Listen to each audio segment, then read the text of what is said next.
going to be watching how PETA turned an entire country against it overnight. I'll let you know right now, I am a degenerate. I play Musume. I just got my MLB. Keep this on. And I'm excited to check this video out. Let's see what's going on. Typically, when you see someone abuse a pet or animal on the internet, then chances are you'll probably see someone in the comments somewhere saying, call PETA. In fact, one could even argue that this has been a thing on the internet for as long as we can remember. Guys, we gotta stop. We're beating a dead horse. But what is PETA anyway? Well, it stands for People for the Ethical Treatment of Animals. What a wonderful name for an organization. Yeah. Okay, well, what do they fight for? Animal rights? That's awesome. Didn't they also make a Pokemon statement that they don't like Pokemon because the animals be fighting and stuff? Isn't that also what N said? But N also kissed me in the Ferris wheel, so I'll let it slide. Well, not quite. Here's how they describe their own mission on their website. Animals are not ours to experiment on, eat, wear, use for entertainment, or abuse in any other way. Guys, I have something to admit, and you have to promise you won't call me an idiot or look down upon me. Do you promise before I tell you this is one of my most moronic takes? Whenever you buy makeup or you buy stuff from like Sephora, it'll always say, this was not tested on animals. And for a long time, I thought the way they tested makeup on animals is they would just like put lipstick on it. I thought they meant. Okay, kind of extremist, right? The idea that no one's allowed to eat animals, that's definitely interesting, but most people can definitely agree with the other parts. But how is it that an organization like this managed to make so many generations of people be aware of its existence? How does it have such a monopoly over the topic of animal rights? Well, it's actually all thanks to their marketing strategy. You wouldn't drink your mom's breast milk now, so why drink a cow's? I don't know. Like, I was gonna do a tier list on stream because I'm lactose intolerant. I wanted to see all the different types of milk. And I looked up, in Japan, you can buy breast milk. And I was going to do it for a stream, but on the page for buying the breast milk, it says 100 babies a day go without milk. And I felt like I was robbing the babies, so that's why I didn't buy it. You see, ever since PETA was created in the 1980s, they knew that people had bigger worries than wondering where animals came from and how they were processed in factories. So to truly get their message across, their strategy has always been to grab headlines by any means necessary. For decades, PETA would be synonymous with ridiculous marketing campaigns. I wouldn't be caught dead in fur. Lady, your bush is showing! Someone get a weed whacker! This right here is one of the most famous examples. A group of naked women laying in coffins in public saying they'd rather be caught dead than wear animal fur. Things like this became an important part of PETA's DNA, and it would help them spread awareness about their cause and their organization to multiple generations. But that's, of course, until Gen Z came along. A generation that kind of grew up understanding what they were, but I told you guys I'm on the line. I was born in 1997, so I get to pick if I'm a Zoomer or a millennial. And most of the time, I think I'm well-defined, okay? I'm educated. I went to high school, some college. Yeah, I'm a millennial Zoomer. by the time they became adults, became so desensitized by the internet that nothing really shocked them anymore. Yeah, I'm PETA not scared had of used the anything. same strategy for decades now, shock and boldness. The That is not shocking.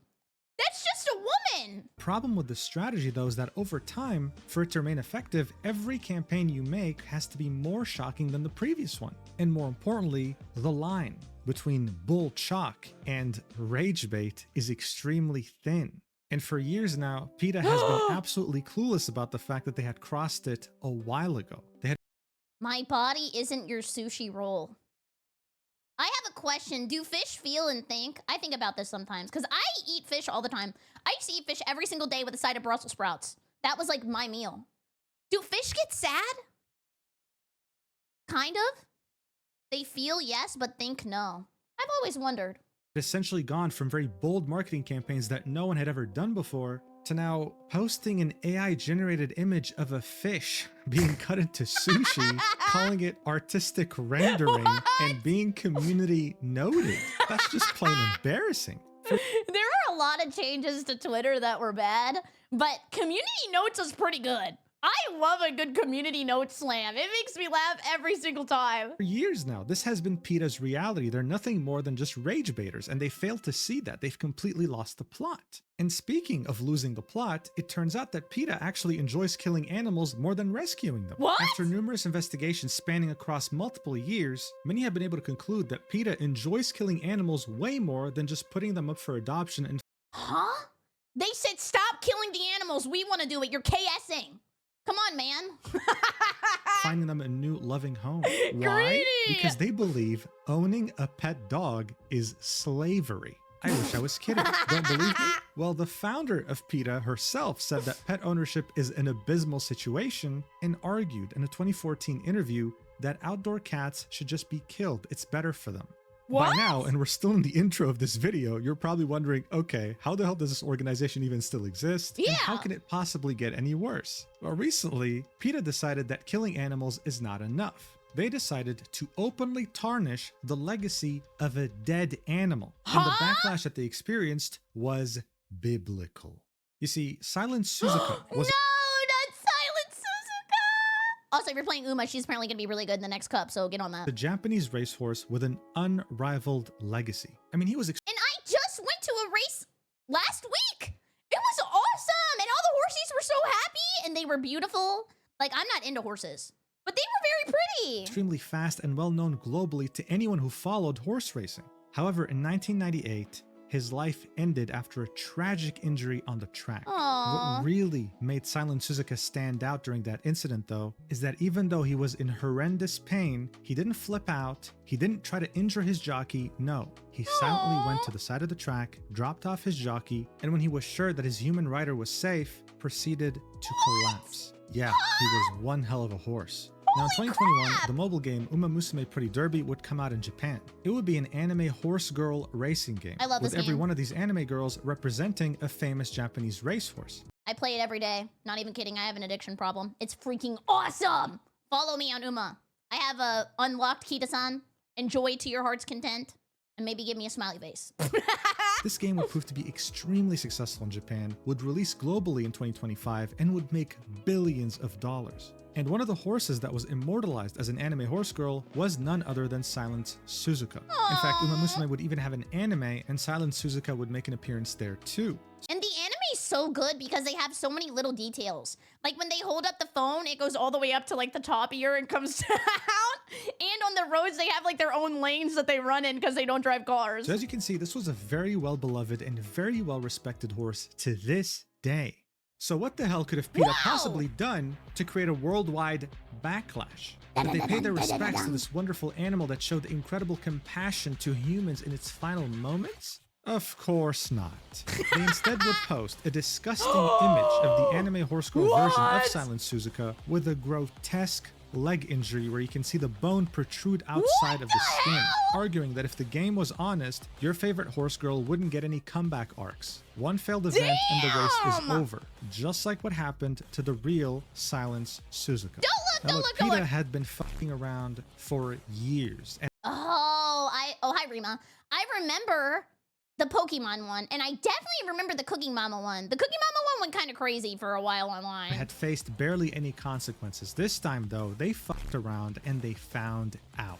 Because not only did this post get viewed 16.4 million times, not only are there 11,000 replies completely shitting on their entire existence, not only did this post get community noted, don't but look. it even prompted a Japanese politician to speak out on this disgusting behavior, as well Wow. as the owner of Silence Suzuka. Oh Guys, my this was probably one of the worst God. things PETA could have ever done to their reputation.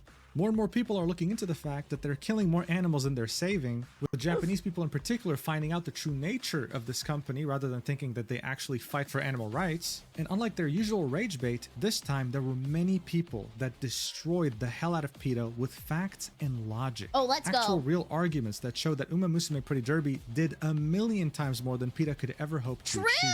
Like, aren't people right now contributing to rebuild stables? Didn't they buy Haruka Haruurara all of that grass? Like, so many people have done good things for the horsies because of like being introduced to them through the game. It was hilarious seeing this disgusting organization get pummeled to oblivion, and so that's why I thought I had to make a video about this. So you already know the drill. Let's do this. All right, so look, as I mentioned in the intro, PETA gained prominence, or I should That pig's gonna be like, Edward. Edward. say relevancy due to its shocking and bold marketing campaigns like this one right here. If dogs tasted like pork, would you eat them? What's the difference? Go vegan, showing the image of a dog with a pig's head. By Okay. PETA's own standards though, this was definitely soft. You see, one of the first instances of extremely shocking yet somewhat bold marketing campaigns was as far back as 1991. Back Damn. then, one of America's most infamous serial killers, They were serial rage baiters and serial killers? Jeffrey Dahmer, Oh, was that captured. was Jeffrey Dahmer. Jeffrey was someone who had captured 17 males and, well, got rid of their limbs. He would then place them in a fridge and eat them later, because guess what? The guy was a cannibal. What would PETA do? Well, they'd publish a newspaper advertisement pretty much likening meat packers to being exactly like Jeffrey Dahmer, someone who killed 17 human beings. Now, today, if this happened, no one would really care, but back then, people cared a lot. Oh, okay. This was because they were like pre-rage bait arc, right? So they're trying to pioneer the genre. Like, people did care about that stuff back then, but now you read this, you go, okay. Just another Twitter schizo, who cares? This caused unprecedented commotion, and it was exactly what PETA wanted. From their point of view, their mission is to get animal rights messages out to as many people as possible, which is why they try to make their actions colorful and controversial. Colorful is a very interesting word. Yeah. All in the hopes of grabbing as many headlines around the world and spreading the message of kindness to animals to thousands, sometimes millions of people. They would then gloat that this approach has proved to be amazingly successful, and you know what? To their credit, initially it was. Yeah. For the first 2 decades after PETA was established, they would spread awareness over some extremely inhumane conditions that many animals faced in different areas, whether it be factories, farms, Makeup. or hell, even government agencies. What? What are the government doing to the animal? What are the, I swear to God, I speak English. What is the government doing to the animals? They're making the G-Force. I know we've been mentioning them a lot, but damn. Also, hey, yo, thank you for the 100 bits. I appreciate it. Thank you. And thank you for following Felony Fetus. You ding dong. So apparently, Minnesota decided to be angry today, so it was snowing with 50-mile-per-hour wind gusts and dropped to 30 degrees in 16 hours. Holy shit! I'd leave. I'd leave. Yeah, I'm not staying somewhere where it snows. I ain't got time for that. In different areas, whether it be factories, farms, or hell, even government agencies. The outrage following these investigations would help new laws be put in Monkey! place. Laws that would either help animals get treated better or straight up shut down certain labs or agencies that would mistreat them. Is that like the monkeys who picked the coconuts? Have you guys seen that, or was that fake news? Like, apparently they're like made to pick coconuts all day. That's sad. Poor monkey. However, not all good things last forever, and at some point, PETA would lose the plot entirely. In fact, after my research, I can personally conclude that they had officially lost the plot by 2003, when they would release their newest marketing campaign, an exhibition titled What? Holocaust on a Plate. And yes, it is as horrible as it sounds. In fact, here's a sign that you would find at this exhibition. On the left, you would see a Holocaust victim that went through famine, and on the right, you would see a cow that went through famine. hell? I don't think it would take a genius to understand that Jews back then were extremely angered by such a marketing campaign. Why would they likening do the suffering that? of so many people in World War II to the idea of eating meat. I mean, come on. And at a certain point, this would just get old. People wouldn't take them as seriously anymore. Around almost a decade later in 2014, PETA would release a marketing campaign in which they say that dog breeders are literally the Austrian painter, releasing a poster of a dog with the infamous, well, mustache. And if you thought that wasn't bad enough, Got autism. Studies have shown a link between cow's milk and autism. When I was a kid, I went to my friend's house and she told me that the way to get bigger booba whenever you get older is that you had to invest early and you had to drink a lot of milk over and over and over again because it was homogenized or whatever. So every time I went to her house, I would drink all of her milk. And it did nothing for me! Now I'm just autistic? on the same year, if you went to PETA's website, you'd be greeted with, "Got autism? Studies have shown a link between cow's milk and autism." Now, this confused the hell out of people, and it could mean one of two things. The first possibility is them saying that cow's milk causes autism, which is extremely incorrect. There's nothing drink milk. in any way, shape, or form proving that. And the second possibility Honestly, when's the last time anybody in chat just drank a glass of milk? I don't know the last time I had a glass of milk. An hour ago? Oh my god! Last week? Okay, there's a lot of milk drinkers in this chat. I'm sorry if I hurt your feelings. I did not mean to offend the milk drinkers. is them saying that only autistic people drink cow's milk, which I don't need to sit here and tell you sounds really bad. Pretty much saying that there's something very wrong with autistic people, which isn't the case. They're just people. You see what I meant in the intro? Yeah. Once you make shocking statements, the only way to keep people's attention is to somehow make a shocking statement more shocking every single time. But with the line between shocking and rage bait being so thin, it's no surprise by this point people thought PETA was a joke. I mean, this is gonna sound so dumb and so chronically online, so stay with me. You know people who do like challenge runs or like speed runs, and they constantly have to like come back and like do something more big the next time? Like they're like, okay, I played Minecraft, but I used 1 block. Okay, well now I'm back and I have to do something better than that. So now I'm playing Minecraft, but I have to play with my toes every single time I get wood. You know what I mean? So like maybe that's the way PETA is, that they feel like they constantly have to like one up their last advertisement, even though nobody even wants to see this. Stupid antics were starting to alienate vegans from wanting to support them. That was their target audience. How are they gonna get the one person who wants to support them out? What? I mean, mid-pandemic in 2020, when people were wrestling with the fact that they had to be isolated for God knows how long, PETA comes out and says, oh, hey, yeah, this happened because of you meat eaters. Tofu never caused the pandemic. Dude, shut the fuck up. Now, yes, this stupid attempt at rage bait is definitely funny. And while I'd love to just sit here and laugh, unfortunately, when it comes to PETA, their existence is actually a problem, especially if you like animals. You see, this organization is nothing more than just a group of extremists. Dude, I have a question about chihuahuas. Do they have like genetic engineering that makes them live to 45? Every single old dog I've ever met is a chihuahua. In 2017, 2 PETA employees would kidnap a 9-year-old's chihuahua. They assumed that it was a stray that needed to be euthanized because, of course, they hate the idea of putting up a dog for adoption. However, state laws say that they have to hold the pet for 5 days to make sure there's no owner that, well, will come and claim it. They chose to ignore that rule and euthanize this poor chihuahua within the same day. The family ended up suing the organization, and PETA paid them $49,000 to settle. But that poor girl is probably traumatized for life. But I wish that was the worst thing they'd done. In 2005, 2 years after their completely tone-deaf Holocaust In only 50K? That's it? marketing campaign, some people would start noticing that the dumpsters behind a supermarket in North Carolina was filled with dead animals, specifically cats and dogs. Well, it turned out it was none other than PETA. The 2 employees in question would be acquiring these pets by lying to veterinarians, telling them they're going to put them up for adoption, and then just euthanizing them in the same day in the back of their van. The veterinarian who had given these pets to PETA thinking they would get adopted would later say they were in good health and were very adoptable, especially the kittens. It was tragic, and yet PETA was able to get away with this because of a stupid law in the US that says that PETA and other shelters are allowed to kill owner-relinquished animals for virtually any reason at any time without any effort to find them homes. But we need to summon John Wick. Everybody. John, please, help us. John!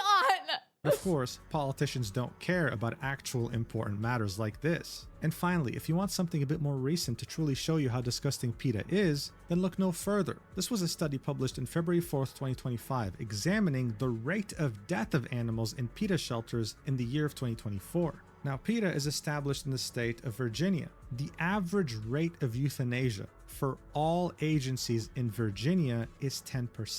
That means that 90% of their animals find a new home. They successfully get adopted, with 10% being euthanized, which is reasonable. Some cats or dogs they might find on the street might have a very bad disease. They could be on their last legs. And giving them euthanasia is the most humane thing to do. That way they don't squirm in pain for the rest of their lives. PETA, on the other hand, euthanizes 64% of their dogs, 69% of their cats, and 67% of all animals in general that are held in their shelters. Think about this for a second. Only 30% somehow find a new home. The majority find themselves dead. Does that seem like an organization that likes animals to you? I mean, look at this. In 2014, they euthanized 96% of their cats.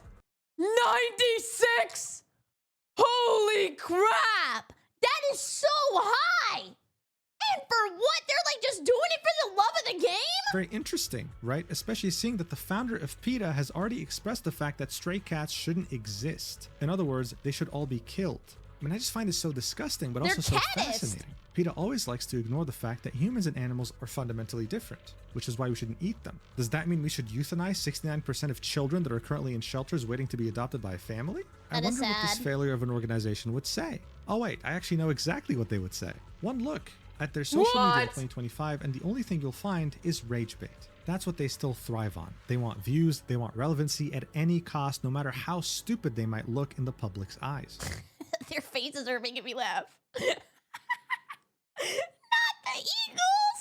I thought they were gonna win the Super Bowl! And it's that same exact philosophy that made them fuck around and find out when it came to one of the most loyal communities on the internet.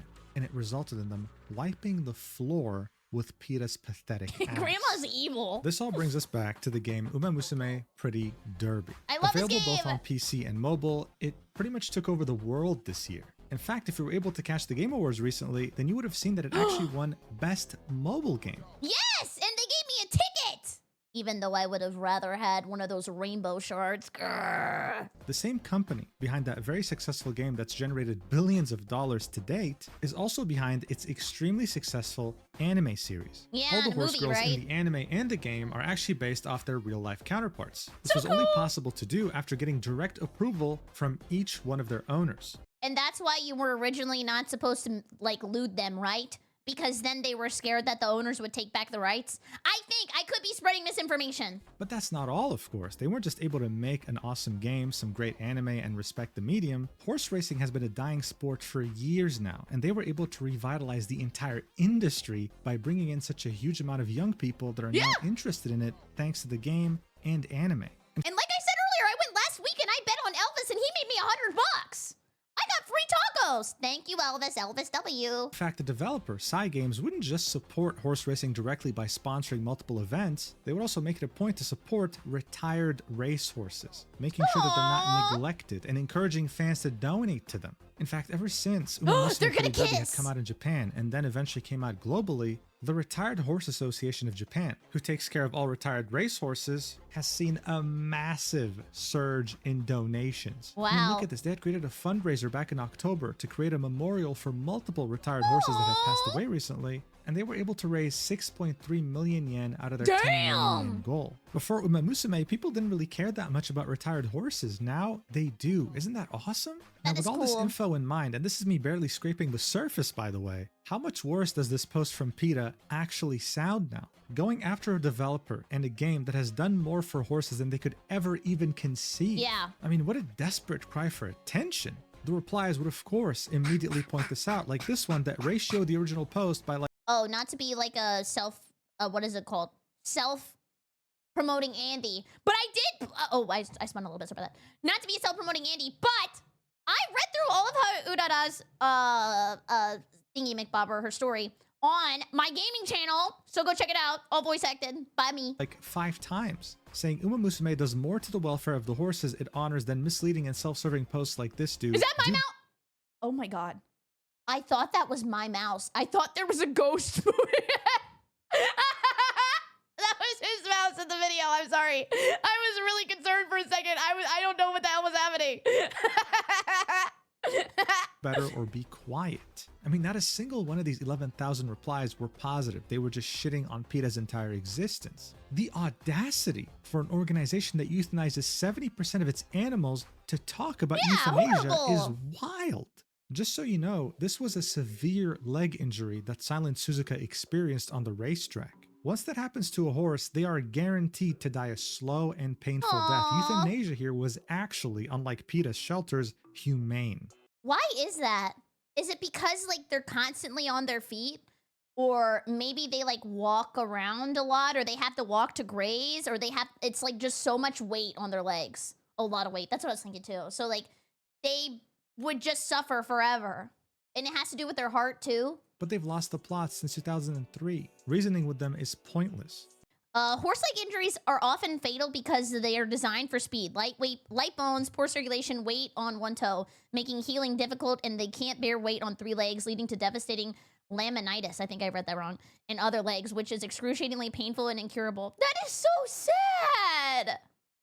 But people decided to quote tweet them anyway because why not? They're clowns, they deserve it. This person would say the irony is that Uma Musume itself is responsible for the increase of the Retired Horse Racing Association's donations and care for the animals. Just this year, between Versailles Farm, Northern Farm, and Nice Nature, which are 3 different horses, they raised over $1 million combined, spread purely by the fans' love of the horses. Here we can see a chart of Nice Nature's birthday donation trends, and as you can see, there is a massive uptick in donations after Uma Musume Pretty Derby had come out. Let's go! I mean, it would go from 1,700,000 yen to 35 million after the game had come out. Look at that difference that people make! Gamers, rise up! That's a multiplication of almost 35 times, and it kept rising higher and higher, reaching 74 million in 2024. But yeah, let's make a disgusting drawing instead, criticizing the game instead of helping. I mean, PETA has no idea just how much Japanese people in general, including the voice actress of Silent Suzuka herself, hold respect for these horses.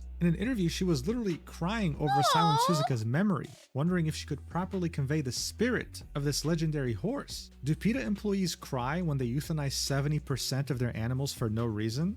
No, they're excited and happy. Maybe they're crying tears of joy. It's a rhetorical question. And then, of course, comes the very embarrassing community note that came in different languages. This is the Japanese one. It would say, "This is hate speech." Might be a bit of a rough translation. Anyway, although the game in the Musume Pretty Derby is in no way opposed to PETA's philosophy of establishing and defending animal rights, this post provokes those involved with the game. Reference about PETA. So that link is meant to show you that PETA's philosophy is to stand against anyone opposed to animal rights. Cool. And then it goes on to say, this post violates the guidelines of Uma Musume Pretty Derby by denigrating the honor and rights of others. Can they sue, or am I just aggressively American?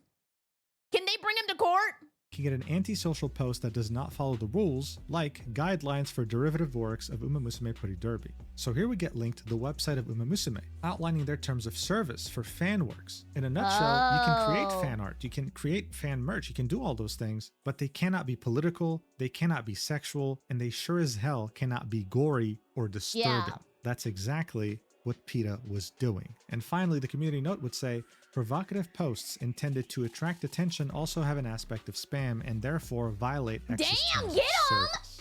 This also would be echoed by the community note in English saying Cygames guidelines strictly prohibit violent or grotesque depictions of Uma Musume characters to respect the real horses. Using the IP for political advocacy or commercial gain is a direct violation of their derivative work guidelines. Oh, so it's just difficult for them to do anything because it's cross-country? So, like, since they're in Japan and PETA is in America, like, maybe the laws are different. Like, it could be, like, parody law versus, like, defamation law. So there's not really anything that they can do. Oh, because actually that makes sense. If PETA could have gotten sued from Japan, I'm pretty sure that Nintendo would have had their ass, like, at least 20 years ago when they made that game. So if Nintendo can't sue them, it might be over. So seeing this, Twitter was overjoyed, begging Cygames to sue the ever-living shit out of PETA, saying that there's approximately 5 different violations of Uma Musume community guidelines and actual grounds for a hefty lawsuit. I think it was safe to say at this point that no one was siding with PETA. But we're not just talking about the English-speaking audience here. This travesty had reached Japan, and the damage to their image there became catastrophic. A Japanese politician by the name of Kurishita Zenko, who used to be a part of the Japanese Metropolitan Assembly, would catch wind of this, and he would have something to say. It would be in Japanese, so here's the translation. He'd say, PETA, the world's largest animal rights organization, has suddenly made the following post using illustrations from Uma Musume, sparking controversy. It already has a community note attached, stating it violates content guidelines, but we must re-recognize that just because it's a massive international organization doesn't necessarily mean it's fair, in reference to following the rules. He'd then reply to his own post, continuing, saying, PETA's incoherent accusations against Nintendo are still fresh in our memory. It almost feels like they're targeting What did he say about that? Hey Nintendo, let cow race free, remove her nose ring. What? It's not a style choice, it's a cruel tool used to control and hurt cows in the meat and dairy industries, which causes lasting pain and discomfort. Why are they trying to be Resident 1 guy for every single company? It's so Coherent annoying. accusations against Nintendo are still fresh in our memory. It almost feels like they're targeting Japanese content. Surely there are other things they should be doing to protect animals. He would continue further, referencing the article about the pet chihuahua we just saw earlier, saying, "Thank you for the information. I couldn't believe my eyes." Not many people in Japan we just saw earlier, saying, "Thank you for the information. I couldn't believe my eyes." Not many people in Japan know what kind of organization PETA is, so we should take this opportunity to spread the word. Yeah, See I'll how go much outside you damage right this now. did? Look, this philosophy of bad publicity is always good publicity? No. Japan was under the impression that PETA actually stood for animal rights. Now they're finding out what kind of organization they truly are. Yeah. In other words, they fucked around and they found out. But the finding out part wasn't over just yet. There's more? That's because out of nowhere, the owner of the late Silent Suzuka would say in a quote tweet, shit! straight Boom! Mic drop! Go to hell, you shitty organization! Let's go! Let them know! up, "Go to hell, you shitty organization." Wow! This would get 3 million views, 75,000 likes. I mean, straight up full support for this guy. And he's totally Based? right. Someone would reply to the owner's post saying, "I remember Suzuka's fracture being a comminuted fracture where the broken bones didn't protrude out. Not an open fracture like in that organization's picture where the bone is visible from the outside. But was I wrong?" The owner would say, "That's right." Damn! In other words, PETA was straight up lying. That's not how the fracture looked. Am I surprised? No. No. Someone else would reply with, "Is this the group that was saying about Mario Kart's cow putting a nose ring on it as a symbol of livestock?" This was in reference to what the politician had said earlier. This picture went crazy in Japan. Like, this super circulated. I've never seen this. Have you guys seen this picture before? That they had tried to go after Nintendo for this Mario Kart character. Like, how ridiculous is this? Their marketing campaign said, "Let cow race free, remove..." Oh, someone in chat said, so a correction on this. This person wasn't really Suzuka's owner, just a really big fan. Honestly, I'm just glad people are speaking up. Like, PETA is such a bully because they just get to do it all the time, over and over and over again. And how do they even get people to, like, join their cause? Is it kind of like a cult culture? Like, why would you even want to be associated with PETA? her nose ring. Like, surely there must be more important things to do. A few days later, the owner of the late Silent Suzuka would quote tweet the tweet we just saw where he called PETA a shitty organization and say, "The resentful voices from all over the world against that shitty organization group are intense. Seriously, what the hell did they do to get hated this much? Lol." Well, the Japanese people are slowly finding out, aren't they? In fact, my favorite tweet in all this, okay, was this guy going back to that doxed AI-generated image of a fish about being turned into hamburgers? sushi, quote Eating tweeting hamburger or it something? and saying, "It's honestly hilarious how the obese fast food nation that's all about burgers is nitpicking Japanese sushi." PETA wasn't just ruining their reputation worldwide, they were also ruining the American reputation worldwide. Not that it was very good to begin with, but... Hey, leave me out of this! In-N-Out's pretty good. Whataburger's all right, a little flat. Trying to think of any other burger I've had. Culver's, pretty nice. Everybody loves hamburgers, and I like sushi too. Still, it's not like they need more negative shit. Overall, this whole thing was an absolute mess, and it only served to They need the JoJo's one too, where they start kicking him on the ground. make it known that PETA is terrible. Now everyone is starting to get aware of this. This was one of the worst decisions the social media team of PETA could have taken. And now people are simply begging Cygames to sue the ever-living shit out of Might them. be I usually hard. try to stay neutral in my videos, but dude, even I'm hoping that happens, okay? I truly want to see that. That would be so cool. Oh wait, he has a post down here on Reddit that says Stardew Valley, what's the most profitable animal? You know, honestly, I would think for the pigs are pretty profitable. You got to make a lot of oil machines though. Cheese has a really good ratio. I think that's actually on the Wikipedia. They say cheese makes a lot of money and you can eat it early on. Void eggs, all right, I guess, not that good. You never want to make a dinosaur egg into mayonnaise because they sell good. Yeah. Yeah, I'm sorry. I kind of got a little distracted. I saw shampoo with little PETA logo on the back. Maybe they got money when people buy stuff with the PETA logo on it? Yeah, how are they making money? Are people like donoing who are vegans? I mean, no vegan hate or anything. Wow, how are they sustaining this? I don't know. It just has to be donos. Anyway, thank you so much for watching until the end. If you're interested in the entire history I of watched that Musume video. Pretty Derby and how it came to be, as well as how it helped to revitalize the entire horse racing industry, then make sure to check out the video I made about it a few months ago called The Chaotic History of the Horse Game That Took Over the World. And if you want to get a healthy alternative to an energy drink for this Christmas, let's go to then make sure goats, to hit the the Gamer goats. Subs and use the code Mujin for 10% off your total order. It helps me directly, and I'm sure you'll enjoy the product. Thank you so much again for watching the video. I got assaulted by him kicking his feet and giggling, twirling the phone cord, writing in his diary. Platonically until the end, and I'll see you in the next one, whenever that is. I love you so much. Mwah. Oh my god, he kissed us! Guys, kiss him back. Mwah. Thank you so much for watching. I also super appreciate it. Check out the original. These videos are freaking awesome. And I watched that Musume video a while ago, but it was before I was like super into Uma, so I might have just been yapping out my butt for real. And if you would like to use code BerryCrepe, check out for 10% off your Gamer Subs order. Helps you when they get a Booba Cup. That would be awesome and amazing. And I hope you have a great evening. Goodbye, YouTube. Come by the Twitch stream, twitch.tv/BerryCrepe. Bye-bye. Did I say baby crepe? Bye-bye.